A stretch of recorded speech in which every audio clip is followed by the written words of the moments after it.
Hello, everyone, and welcome to the show. My name is David. And I'm Emily. We are so excited you chose to spend some time with us and your English studies today. We have a really important topic to discuss. Emily, have you ever heard this from a student? I can understand you, my teacher, perfectly. But when I watch a movie or a TV show, I understand almost nothing. Oh, absolutely. I hear that all the time. It's one of the biggest challenges for English learners. You feel confident in the classroom, but the real world sounds so fast. Exactly. It feels like native speakers are talking at 1,000,000 miles per hour. But here's a secret. It's not always about the speed. It's about how the sounds change. That's what we are going to explore today. We are going to teach you the secrets behind fast, natural English so you can finally start to understand it. This is going to be a game changer for your listening skills. We promise. So get ready to train your ears. So, why does spoken English sound so different from the English you read in a textbook? Well, when people speak naturally, they want to be efficient. They want to say things as easily and quickly as possible. To do this, they use a few special techniques. We are going to focus on 3 of the most important ones today. The first is called contractions. The second is reductions. And the third is connected speech. Those might sound like big, scary grammar words, but don't worry. The ideas are very simple, and we will explain them with lots of examples. Understanding these 3 things is like getting a key to a secret door. Once you have the key, you'll start to understand so much more. Let's start with the easiest one first. Contractions. You probably already know some of these. A contraction is when we combine 2 words to make one shorter word. We do this by taking out a letter and adding an apostrophe. For example, instead of saying I am, we say I'm. Instead of he is, we say he's. And instead of they are, we say they're. Exactly. And we do this with negative words too. Do not becomes don't. Is not becomes isn't. And cannot becomes can't. Native speakers use contractions almost all the time when they speak. It is very rare to hear someone say, "I am not going to the party." It sounds very formal, almost robotic. Instead, you will always hear, I'm not going to the party, or even, I ain't going to the party. But that's very informal slang. Let's just stick to the standard ones for now. The key takeaway here is this. Train your ear to expect contractions. When you are listening, don't wait to hear it is. Listen for it's. Here is a little practice. I'll say the full words, and you, David, can say the contraction. I'm ready. We will. Will. You have. You've. She would. She'd. It's simple, but you must get used to hearing them. Okay, let's move on to our second secret, reductions. This one is a little different and super important. Reductions are when we change the vowel sound in a small, unstressed word to a weak sound. The most common weak sound in English is the schwa, which sounds like a soft For example, the word to. In a sentence, we almost never say it with a strong oo sound. It gets reduced. Listen to this sentence. I have to go. Did you hear it? Emily didn't say, have to go. She said, have to go, or even have to go. The to becomes ta. Let's do another one. Want to. This is probably the most famous reduction in English. Want to becomes wanna. So if I ask you, do you want to get a coffee? I would never say it like that. I would say, do you want to get a coffee? It sounds so much more natural. Another super common one is going to. This gets reduced to gonna. The textbook sentence is, I am going to watch a movie. The real spoken sentence is, I'm gonna watch a movie.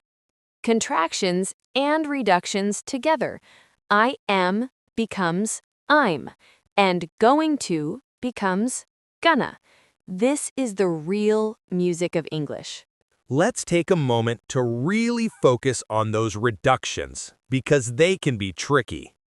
The big three you will hear every day are want to, going to, and have to. Let's repeat them. Want to becomes wanna, Going to becomes gonna.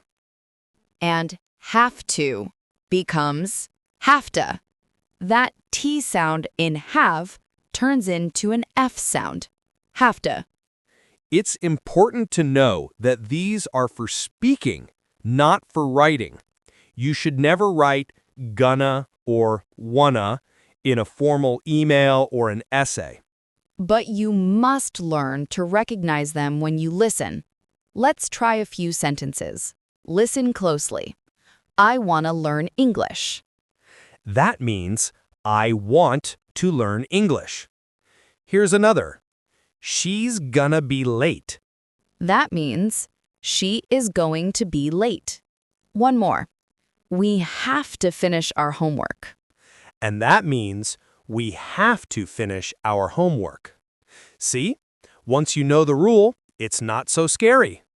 You are doing an amazing job just by listening and learning this. Okay, are you ready for our third and final secret of fast English? This one is called connected speech. Connected speech is what it sounds like. We connect words together so they flow smoothly. We don't speak like this with a space between every word. The most common type of connecting is when a word ends in a consonant sound and the next word begins with a vowel sound. We link them together. Take the two words an and apple.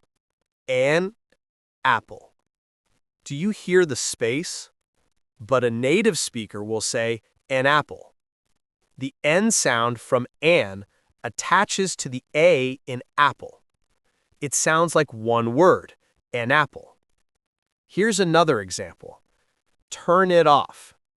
We have a consonant N, a vowel I, a consonant T, and a vowel O.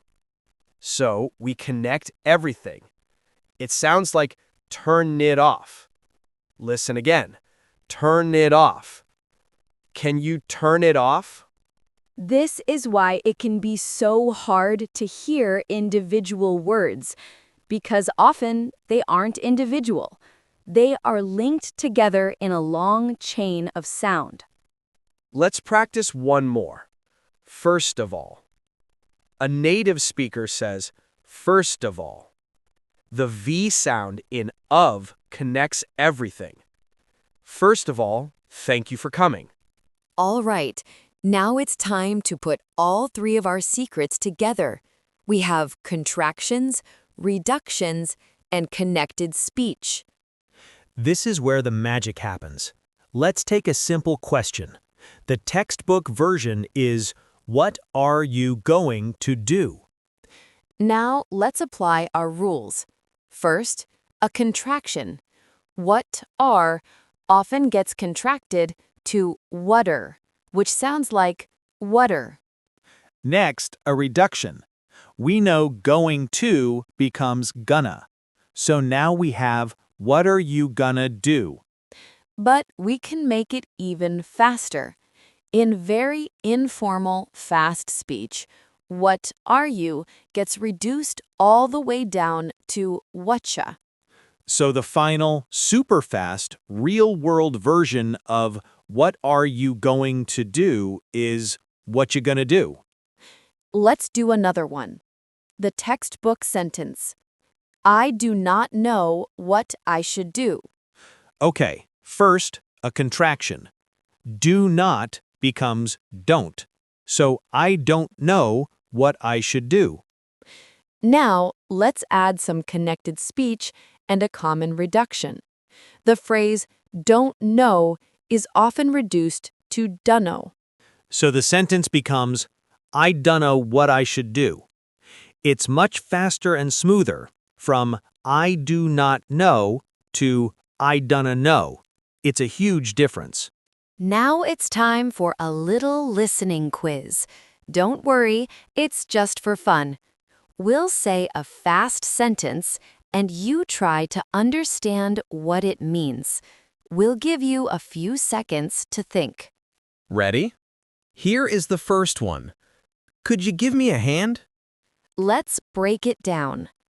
Could ya is a reduction of could you, and give me often sounds like gimme. So the sentence is, could you give me a hand, which means, can you help me? Okay. Here's the next one. I'm kinda busy right now. Did you get it? Kinda is a very common reduction of kind of. So the sentence means, I am kind of busy right now, or I'm a little busy. Excellent. Let's do one more. This one combines a few ideas. Did you eat yet? That one is fast.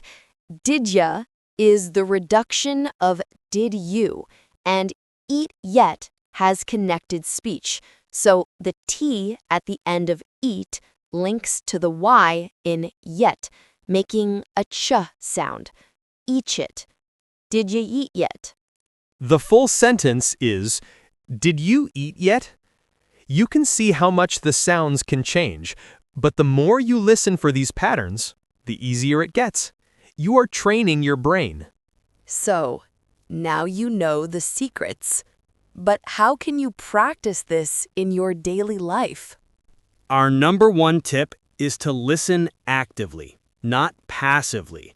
Don't just have English language TV on in the background. Really focus on a short scene. Find a 1-minute clip from a movie or a TV show that you like. First, watch it with no subtitles. How much can you understand?